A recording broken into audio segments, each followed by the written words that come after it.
ভাইপো হওয়ার পর থেকে মাসের মধ্যে ওই বাড়িতে যে কতবার যাই কোনো হিসাব নেই। গেল সপ্তাহেই কিন্তু আমি ভাইপোকে দেখে এসেছি।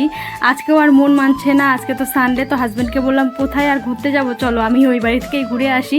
তার সঙ্গে কয়েকটা জিনিস দেওয়ার আছে, যেমন ধরো চাল কুমড়া এনে এনে বাড়িতে ব্যাগ বোঝাই হয়ে গেছে, তো ব্যাগ নিয়েছি। মায়ের জন্য ষষ্ঠীতে যে শাড়িটা নিয়েছি ওটা আজ পর্যন্ত দেওয়া হয়নি, ওটা দেবো। তো সব মিলিয়ে এখন আমরা বেরিয়ে পড়লাম। মেয়েও রেডি, দেখো ঠামার সঙ্গে কী হারে ঝগড়া করছে, মানে দুজনা লেগেই থাকে সবসময়। কালকে যেহেতু বলবাম যাবো, তো মাকে বললাম যে সব কিছু একটু জোগাড় করে দাও, বিশেষ ধুতুরা ফুল বেলপাতা এগুলো ছাড়া তো শিব পূজা একদম অসম্পূর্ণ। তো যাই হোক আমরা বেরিয়ে পড়লাম। আর আমাদের বালুরঘাটে দুর্গাপুজোর প্যান্ডেল কিন্তু শুরু হয়ে গেছে, অনেক দিনের আগে থেকেই শুরু হয়েছে। তো বেশ ভালো লাগে, পুজো পুজো একটা ফিল আসে বেরোলেই বাড়ি থেকে।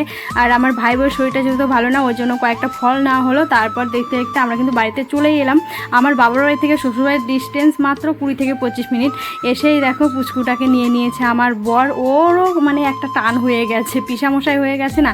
তারপর আমি আবার আমার বেটুটাকে কোলে নিলাম। সত্যি ওকে কোলে নিলে কী যে ভালো লাগে। তার মধ্যে এখন মানে এত হাসে আর এত কথা বলে, ওই কথা বলা টানে টানে চলে আসি, এখনও তো কথা শেখেইনি। দেখো তো এই মুখটা কত মায়ায় ভরা। তার মধ্যে ওরা কমাস পর তো আবার চলেই যাবে নবদ্বীপ, তখন চাইলেও আর দেখতে পাবো না, যার জন্য এখন বেশি বেশি করে দেখে যায়। আর ওর হাসিটা মন ছুঁয়ে যায়। তারপর আমরা বাড়ি থেকে বেরিয়ে পড়লাম। আর আমার বোনও কিন্তু আমাদের সঙ্গে যাবে বাড়িতে, তার কারণ ও আমাদের সঙ্গে কালকে যাবে বলবাম।